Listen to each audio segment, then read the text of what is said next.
Warahmatullahi wabarakatuh. Alhamdulillah, alhamdulillahilladzi ja'ala siyam fi syahri Ramadan. Wassalatu wassalam ala khairil anam wa ala alihi wa ashabihi barakil kiram, amma ba'du. Yang kami hormati seluruh para pemirsa, hadirin hadirat rahimakumullah. Alhamdulillah, pada kesempatan hari ini kita bertemu dalam forum virtual online dalam rangka tentu kita melengkapi ibadah kita di bulan Ramadan. Karena bagaimanapun bulan Ramadan harus diisi dengan nilai-nilai amal ibadah agar capaian derajat takwa kita betul-betul bisa kita raih. Para hadirin yang berbahagia, bicara manajemen Ramadan yang hari ini saya akan kupas 30 menit ke depan. Kita perlu tahu dulu apa itu yang namanya puasa pada saat bulan Ramadan. Apa itu yang namanya juga manajemen. Bicara puasa, karena puasa itu ada pada bulan Ramadan, tentu yang kita kupas adalah puasa dalam kerangka perspektif fiqhiyah, ilmu fikih. Karena dalam ilmu fikih itu merupakan bagian penting dalam pelajaran-pelajaran kita memahami ilmu-ilmu agama.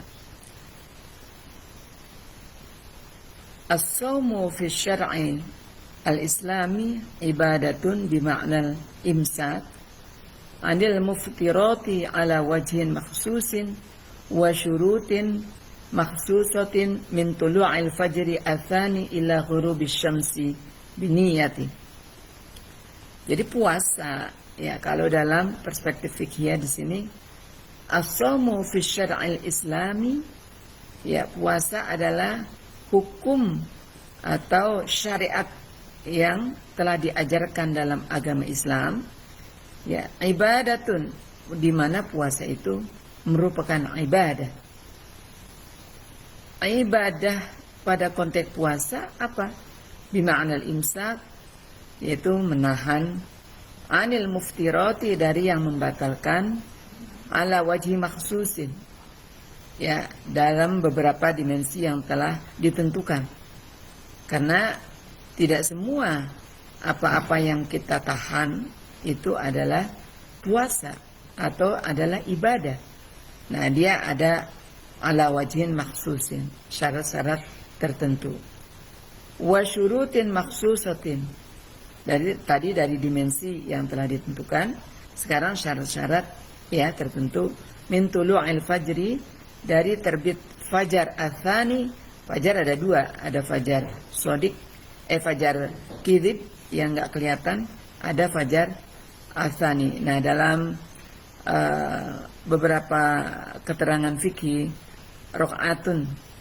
rokatani al-fajri, 2 rakaat sholat fajar, khairum minad dunya wa ma fiha. Nah, itu adalah dimaksud fajar kidib, bukan fajar sodik. Kalau kita ini adalah fajar sodik, min tu'al fajri athani ila ghurubis syamsi biniyatin, sampai kepada terbenam matahari dengan niat lillahi ta'ala. Itu bicara puasa. Kalau kita bicara manajemen, manajemen adalah satu proses di mana seseorang dapat mengatur segala sesuatu yang dikerjakan oleh individu ataupun kelompok untuk mencapai tujuan yang diinginkan. Jadi jelas di sini, manajemen Ramadan adalah kita memanage puasa yang dilaksanakan pada bulan Ramadan. Kenapa manajemen Ramadan itu hadir? Karena bagaimanapun kita memiliki beberapa argumentasi. Pertama, momentum Ramadan sangat singkat, hanya 30 hari. Dalam setahun puasa hanya 30 hari. Yaitu makanya harus dimanage dengan baik supaya derajat takwa kita itu sampai sesuai dengan apa yang telah ditentukan. Kapan kita mulai puasa? Ya, mulai puasa dalam hadis ya yang diriwayatkan oleh Rawah Muslim nomor 1795 ya. Di sini An-Nasai ya tentang kitab saum. Puasa itu adalah zakara Ramadan faqala la tasumu hatta tarau al-hilal. Dikatakan bulan Ramadan itu la tasumu hatta tarau al-hilal. Dia tidak dibilang puasa kecuali dia melihat bulan. Wala tuftiru hatta tarahu. Dan tidak boleh juga dibatalkan ya sampai dia melihat bulan juga. Artinya ketika datang Ramadan ya tandanya ya melihat bulan ya ketika akhir Ramadan atau lebaran ya yang disebut pada umumnya kita ya juga melihat bulan. Fa in ughmiya alaikum faqdiru lahu. Kalau seandainya tidak nampak bulan itu terhalang oleh awan misalnya, maka genapkanlah puasa itu selama 30 hari. Nah itu jadi bicara puasa itu 1 kali dalam 1 tahun, yaitu 1 bulan 30 hari dengan kita melihat bulan. Ada sebagian teman-teman kita, saudara-saudara kita yang pakai hisab tanpa melihat bulan, itu juga boleh. Jadi tidak bisa dipertentangkan, oh yang melihat hisab lebih afdol, yang melihat bulan lebih afdol. Jadi 2 fungsi dari ditandainya puasa itu perlu kita sikapi dengan arif. Itu yang pertama. Jadi momentum Ramadan itu hanya singkat 30 hari. Kemudian ya di dalam Ramadan itu juga ada yang namanya bulan diturunkannya Al-Quran. Syahrul Ramadan alladzi unzila fihi al-Qur'an hudal linnasi wa bayyinatin minal huda wal furqan. Ya bulan diturunkannya Al-Qur'an. Oleh sebab itu mengapa Nabi kita Muhammad SAW selalu dikontrol pada saat bulan Ramadan itu oleh malaikat Jibril dengan melakukan tadarus ya. Apakah hafalannya ini ada yang kurang? Apakah hafalannya ini ada yang belum tepat dan lain sebagainya. Itu Nabi dikontrol oleh malaikat Jibril setiap bulan Ramadan itu untuk menghatamkan Quran. Nah, kita di sini ya bulan Ramadan juga diharapkan sekali biar kita bisa manage bagaimana waktu yang 30 hari minimal khatam Quran itu 1 kali dalam 30 juz. Yang ketiga itu bulan ampunan. Dilipat gandakan pahala oleh Allah Subhanahu wa taala. Kullu amal ibni Adam, ya semua amal ibadah Nabi Adam itu yudha'afun. Ya dilipat gandakan al-hasanatu asyru amsalha ila 700 dha'fin. Ya 10 kali lipat sampai 700 kali lipat. Qala Allah azza wa jalla kecuali di bulan Ramadan as-saumu ya itu puasa itu fa innahu li untuku wa ana ajzi bihi dan akulah yang membalasnya. Yada'u syahwatuhu wa ta'amahu min ajli lis-shaim. Orang yang berpuasa, kenapa puasa itu untukku kata Allah, dia meninggalkan syahwat.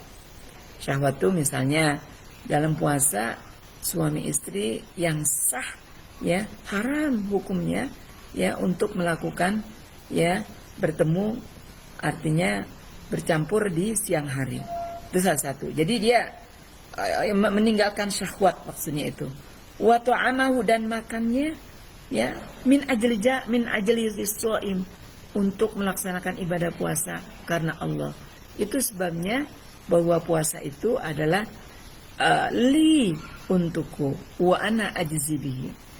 Yang berikutnya, jadi yang pertama tadi singkat, ya, yang kedua diturunkannya Al-Quran, yang ketiga bulan ampunan, ya, yang keempat, ya, di mana bulan Ramadan itu adalah di dalamnya ada bulan yang lebih mulia dari 1000 bulan, Inna anzalnahu fi lailatul qadr wa ma adraka ma lailatul qadr.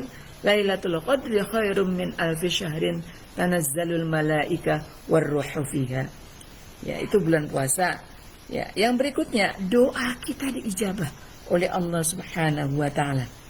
Nah, itu beberapa poin-poin penting kenapa Ramadan itu harus kita manage, ya. Baik pribadi, ya, pertanggungjawabkan diri kita kepada Allah secara individu maupun kolegial, ya, masyarakat atau keluarga. Bapak Ibu yang dirahmati Allah, kalau kita juga bicara bulan Ramadan, ya, di samping 4 poin yang harus kita manage, di bulan Ramadan itu juga harus kita memiliki perubahan-perubahan sikap dan tingkah laku. Ya, di sini makanya Ramadan perlu kita manage dengan baik. Di tadi yang sudah kita sampaikan, mengapa Ramadan itu harus di-manage, ya, malam-malam yang kita lakukan itu adalah sebuah malam yang penuh arti. Bagaimana qiyamul lailnya dengan tarawih, bagaimana tahajudnya, ya kan, menyongsong sahur. Dan sahur pun itu adalah merupakan bagian penting yang berkahnya Allah Subhanahu wa taala turun ke bumi. Bapak Ibu yang dirahmati Allah, ya, di samping tadi hal-hal yang sudah kami sampaikan, ya, tentu di sini kita harus mampu mengubah diri kita. Ya. Poin-poin yang sudah disampaikan tadi, bagaimana tentang bulan Ramadan menjadi bulan pemaaf, ya, kita betul-betul manfaatkan dengan baik. Bagaimana bulan Ramadan betul-betul bisa dilipat gandakan oleh Allah segala amal ibadah kita, ya, itu pun juga kita harus manage dengan baik. Nah, di sini yang berikutnya adalah bagaimana Ramadan itu mampu mengubah diri kita. Ada ayat Al-Quran yang sangat-sangat menjadi inspirasi bagi kita di An-Nisa 97. Ayat ini sering kami utarakan, sering kami lontarkan, sering kami sampaikan ke tengah-tengah halayak karena ini menjadi bagian penting. Bismillahirrahmanirrahim. Innal ladzina tawaffahumul malaika zalimi anfusihim. Ya, itu kalau yang beberapa tempat sudah kami sampaikan, ada dialog malaikat yang menzolimi dirinya, manusia itu ketika wafat. Ya, kenapa di situ dia menzolimi dirinya? Dibilang kunna mustad'afina fil ard. Kita dulu lemah ketika di bumi. Qalu alam takun ardullahi wasi'ah. Nah, Allah, malaikat nggak terima ketika kita berargumentasi itu kita lemah, kita kurang, kita dalam keadaan misalnya yang tidak produktif, itu nggak diterima oleh malaikat. Alam takun ardullahi wasi'ah fatuhajiru fiha. Bukankah bumi Allah itu luas? Maka hijrahlah. Dzalika ma'wahum jahannam wa sa'at masira. Ya, argumentasi ketika kita lemah di dunia sehingga kita tidak produktif, ya, tidak diterima oleh malaikat. Ya. Malaikat bilang dzalika ma'wahum jahannam. Ya, orang-orang yang tidak produktif, nggak mau tahu, nggak mau belajar, nggak mau mengubah dirinya kepada arah yang lebih baik, yaitu dzalika ma'wahum jahannam wa sa'at masira. Mereka akan ditempatkan ke dalam neraka jahanam dan seburuk-buruknya kita itu tempat kembali. Nauzubillahi min dzalik. Nah, pada saat kita mengubah, kita hijrah diri kita dari yang tidak baik menjadi baik. Makanya kan Ramadan awaluhu rahmah wa awsatuha maghfirah wa akhiruhu mit'atqub minan nar. Pertamanya rahmat. Nah, diri kita, ya, kita posisikan bagaimana puasa niat karena Allah, rahmatnya turun. Ya, wa awsatuha, tengah-tengahnya ampunan Allah. Nah, ini kan proses hijrah namanya. Wa akhiruhu aitkum minan nar. Dan akhirat daripada 10 Ramadan itu kita dibebaskan dari api neraka. Nah, hijrah dalam konteks seperti itu ya, misalnya hijrah dalam perubahan fisik. Ya, perubahan fisik ini bagaimana supaya kita Ramadan makin sehat. Ya, makanya di sini ya ayyuhalladzina amanu kulu min thayyibati ma razaqnakum ya washkur lillah in kuntum iyyahu ta'budun. Wahai orang-orang yang beriman, kulu min thayyibat, makanlah ya yang kamu makan min thayyibat, dari segala sesuatu yang baik. Orang lagi punya darah tinggi misalnya, kambing baik, tapi orang darah tinggi makan kambing belum baik ya. Jadi min thayyibat, jadi diukur sesuai kesehatan ya. Itu bicara tentang perubahan fisik. Nah, di sini apalagi kalau kita lihat ya bahwa analisis kedokteran, walaupun saya bukan profesi sebagai dokter, saya sebagai ustazah ya karena memang pesantren ya, kemudian kuliahnya di UIN S1, S2, S3, berarti kan konsentrasi ilmu yang kita dalami adalah hal-hal terkait dengan masalah-masalah pendalaman keagamaan. Agama dalam perspektif yang kita maksud adalah kafah, dimensinya duniawi dan ukhrawi.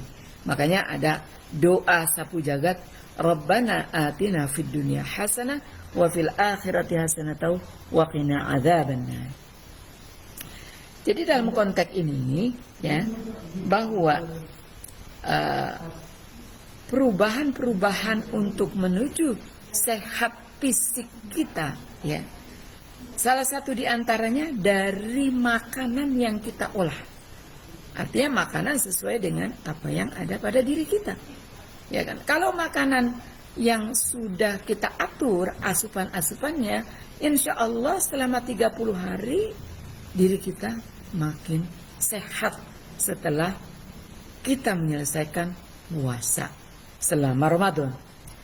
Di sini para pakar kesehatan yang kita bisa ambil dari jurnal-jurnal kesehatan ya. Pertama, puasa mampu membantu memperbaiki kondisi medis. Apa artinya? Jika puasa diiringi dengan pola makan yang sehat, sebelum dan sesudahnya dapat membantu memperbaiki kondisi radang sendi, kondisi ya radang usus besar, kondisi penyakit kulit seperti eksim dan lain sebagainya. Tuh bayangkan ya, ini kalau kita atur makanan yang sehat, bergizi sesuai kondisi fisik kita. Berikutnya, Ramadan, efek Ramadan dari segi fisik kesehatan jasmani bisa menyehatkan jantung. Sebuah penelitian menunjukkan bahwa mereka yang berpuasa sebulan sekali ya memiliki resiko 58% lebih rendah terkena penyakit jantung dibandingkan dengan mereka yang tidak menjalankan puasa. Jadi puasa itu betul-betul yang perubahan yang tadinya makan siang hari berubah makan menjadi malam hari. Dan kalau kita atur asupan-asupan gizi dan lain sebagainya yang kita tata dengan baik, akan bisa menyehatkan jantung. Apalagi kalau Ramadan kita diisi dengan tadarus. Makanya ada satu metode kesehatan jantung dengan terapi baca Al-Quran. Misalnya, A'udzu billahi minasyaitonir rajim. Bismillahirrahmanirrahim. Nah, itu proses pernapasan untuk memperkuat daya detak jantung itu terjadi. Ya. Alhamdulillahirabbil alamin arrahmanirrahim maliki yaumiddin. Sesuai dengan makharijul huruf, waqafnya dan lain sebagainya, ya itu akan menyehatkan jantung kita. Ya, kita boleh coba ya. Itu perubahan fisik dalam konteks sehat jasmani, ya kan? Kita akan coba bagaimana terapi jantung melalui baca Al-Quran. Yang ketiga ini ada lagi, mengurangi risiko kanker katanya. Selama berpuasa, laju pembelahan sel dalam tubuh akan berkurang seiring faktor pertumbuhan yang menurun akibat terbatasnya asupan.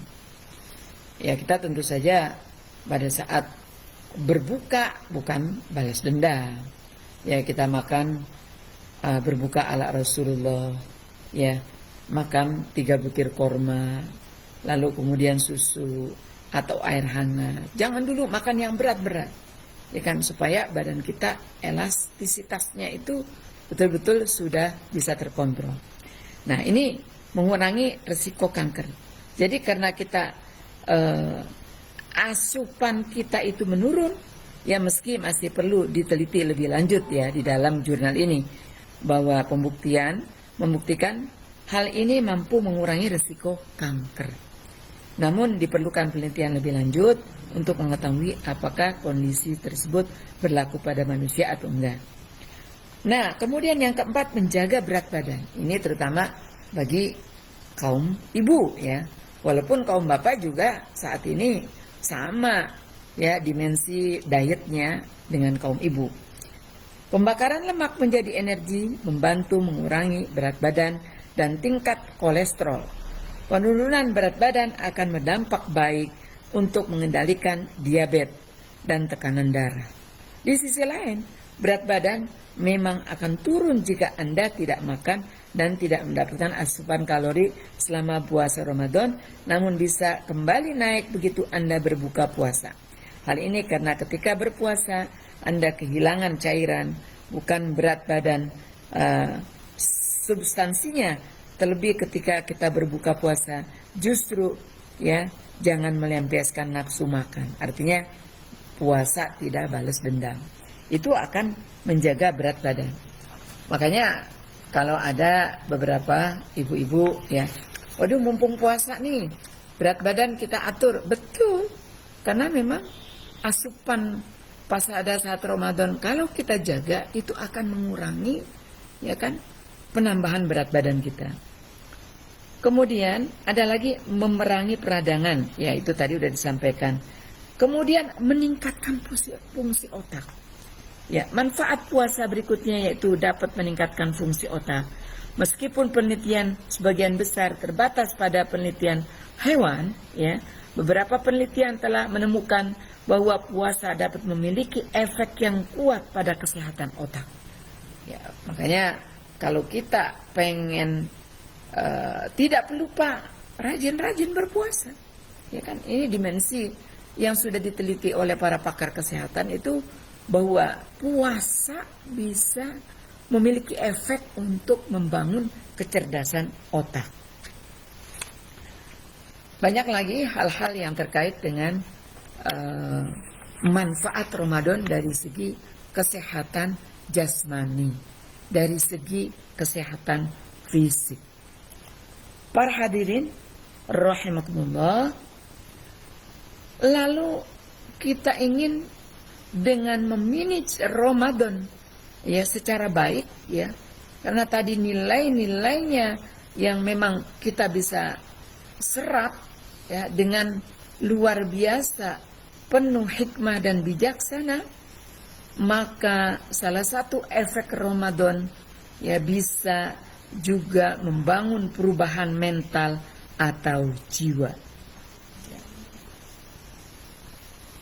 Bapak Ibu yang dirahmati Allah, Ramadan merupakan bulan yang memiliki kekhususan tersendiri. Di bulan ini umat Islam melakukan ibadah puasa setiap hari selama 30 hari berturut-turut. Maka puasa di bulan Ramadan, ya kan, sejak kita lakukan, di samping memang tujuannya untuk membangun derajat takwa, kita juga mampu seharusnya Ramadan mampu menjadikan diri kita untuk menjadi manusia-manusia disiplin. Ya. Dalam konteks lain, Allahu waliyul ladzina amanu yukhrijuhum minaz zulumati ilan nur.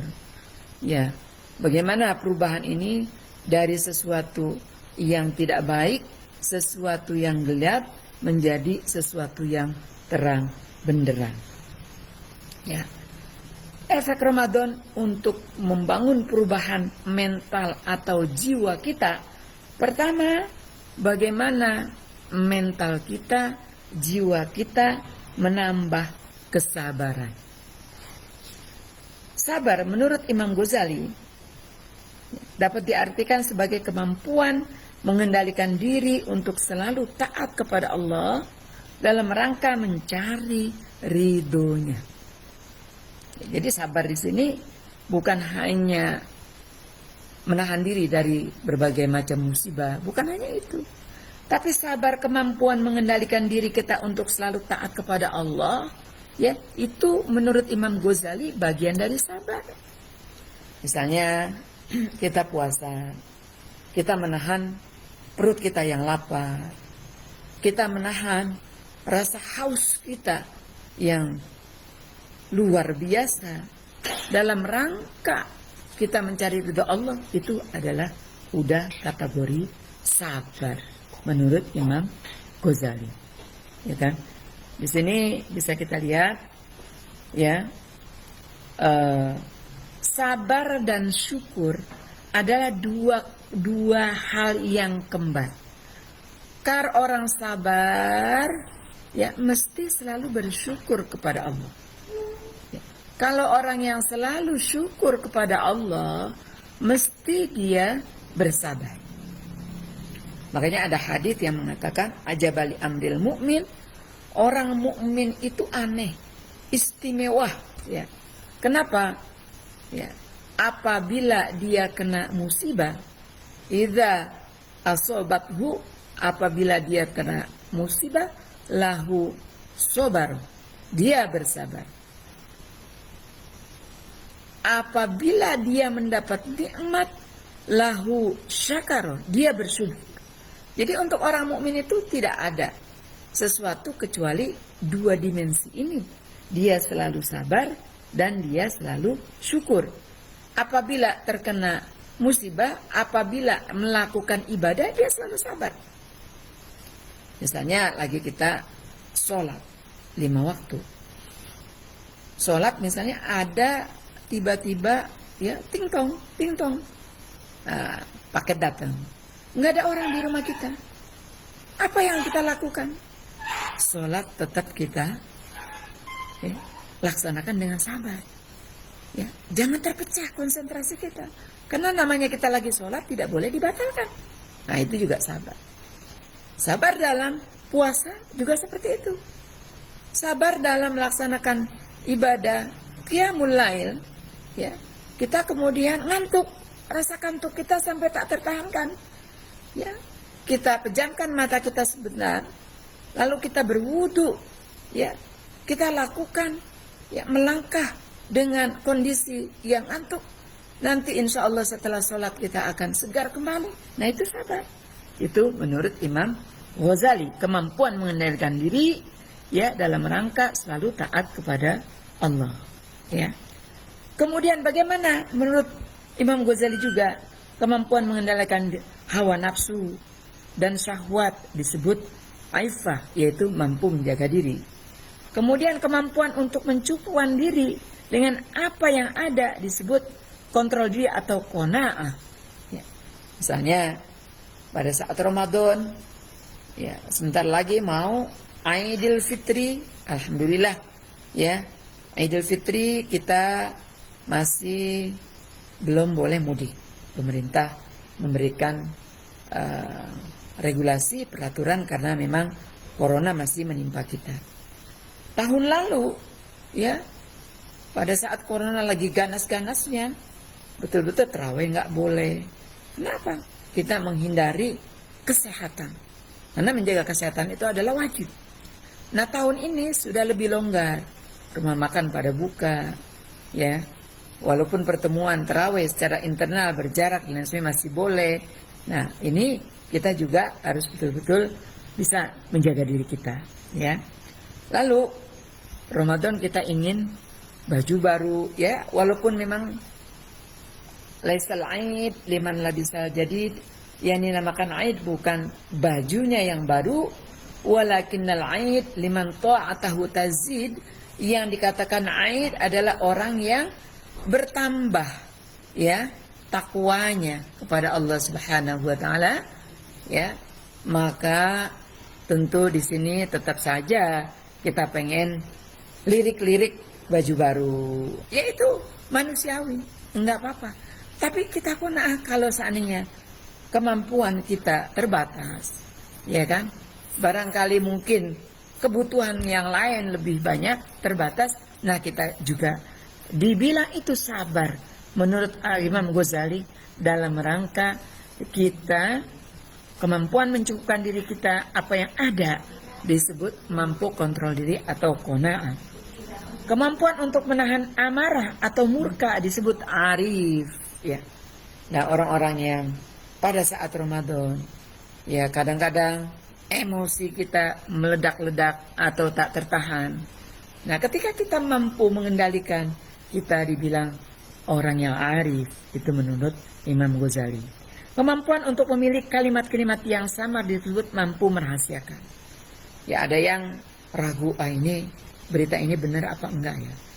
Enggak usah disampaikan. Kalau itu ragu, da' ma yuribu ila ma yuribu. Tinggalkan segala apa yang ragu pada dirimu, ya, menuju kepada sesuatu yang tidak ragu lagi. Ya, tentu hal-hal yang rahasia, ya, itu kita mampu merahasiakan. Itulah juga termasuk sabar, ya, menurut Imam Ghazali. Kemampuan untuk menghindar dari berlebih-lebihan dan dalam hal harta benda disebut zuhud. Nah, kita dalam hal metode, ya, zuhud bukan sikap mental kita zuhud menjauhkan daripada hal-hal duniawi, bukan seperti itu. Tapi metode kita menjauhkan hal-hal yang kelihatannya duniawi, ya. Nah, itu juga zuhud, ya, seperti itu. Makanya Imam Ghazali ketika beliau itu berubah, ya, sikap, ya, dari hal-hal yang menuju kepada membangun nilai-nilai sufistik dalam diri beliau, sehingga lahirnya yang namanya Ihya Ulumuddin, ya. Imam Ghazali yang disebut dengan Hujjatul Islam itu metode zuhud itu dilakukan, ya, ketika beliau sukses di dalam karir, ketika beliau menjadi orang yang kaya raya, ya kan, karena sukses karir, dihormati orang. Menurut beliau itu belum mencapai target menuju kepada Allah, maka ditinggalkan semua hal-hal yang bersifat duniawi tersebut. Metodenya dengan metode zuhud, bukan praktek, ya, bukan sikap. Jadi metode, sebuah metode zuhud itu boleh, ya. Tapi kalau kita kemudian selalu zuhud, menjauhi TV, menjauhi misalnya nggak mau karena keduniawian itu adalah naik pesawat, saya nggak mau naik pesawat karena itu adalah bersifat duniawi. Nah, itu tidak, ya, tidak demikian, ya. Jadi sebagai sebuah metode zuhud itu boleh, tapi sebagai sebuah sikap mental dan tingkah laku, ya, karena kita juga Rabbana atina fid dunya hasanah wa fil akhirati hasanah. Di dunia kita harus baik, ya. Orang-orang punya rumah gede, punya jabatan, boleh kita kejar, boleh kita cari, ya kan, karena itu adalah bagian dari sarana kita. Kalau kita sudah punya harta kekayaan yang barokah, yang banyak, apa-apa kita bisa berikan, itu kan bagus. Wabtaghi fima ataqallaha darul akhirah wa la tansa nasibaka minad dunya, ya. Kelihatannya udah 10.35, ya, berarti sudah 30 menit ke depan, ya. Oke, jadi baru pada konteks menambah kesabaran, mengubah diri kita pada konteks menuju kesabaran, itu bagian dari amaliyah Ramadan yang harus kita miliki. Di sini ada poin-poin lagi, bagaimana menjadi manusia pemaaf, ya. Alladzina yunfiqu fis sarra wad dharra wal kaziminal ghaiz wal 'afina 'anil nas. Ya, orang juga yang mampu menafkahkan harta di jalan Allah, baik dalam keadaan as-sarra wa dharra, dalam keadaan terang-terangan maupun sembunyi-sembunyi, ya dia mampu memaafkan orang lain. Itu Ramadan harus membangun perubahan sikap seperti itu. Yang berikutnya menjadi manusia dermawan. Ya, lan tanalul birra hatta tunfiqu mimma tuhibbun. Ya, Allah lan tanalul birra. Allah sekali-kali tidak akan memberikan kebaikan hatta tunfiqu mimma tuhibbun. Sehingga kamu mampu menafkahkan apa yang kamu suka. Wah, ini susah nih. Ya, kadang-kadang kita punya baju banyak. Wah, ini kita mau kasih orang. Masih bagus, sayang ya. Kalau kita pengen dicintai oleh Allah, tunfiqu mimma tuhibbun. Nafkahkan apa yang kamu sukai. Nah, Ramadan juga menjadi manusia penyayang. Irhamu man fil ard, yarhamukum man fis sama. Nah, inilah ya beberapa poin-poin bagaimana Ramadan mampu mengubah secara fisik supaya kita sehat jasmani. Bagaimana Ramadan mampu mengubah diri kita menjadi mental yang kuat, menjadi jiwa yang pemaaf, menjadi manusia yang dermawan, yang menjadi manusia yang penyayang. Inilah saat Ramadan kita tempa diri kita. Itulah Ramadan harus kita manage. Maka judul ini manajemen Ramadan. Demikian apa yang dapat kami sampaikan. Lebih kurang mohon maaf apabila ada hal-hal yang kurang tepat, kurang berkenan. Wallahul muwafiq ila aqwamit thoriq. Wassalamualaikum warahmatullahi wabarakatuh.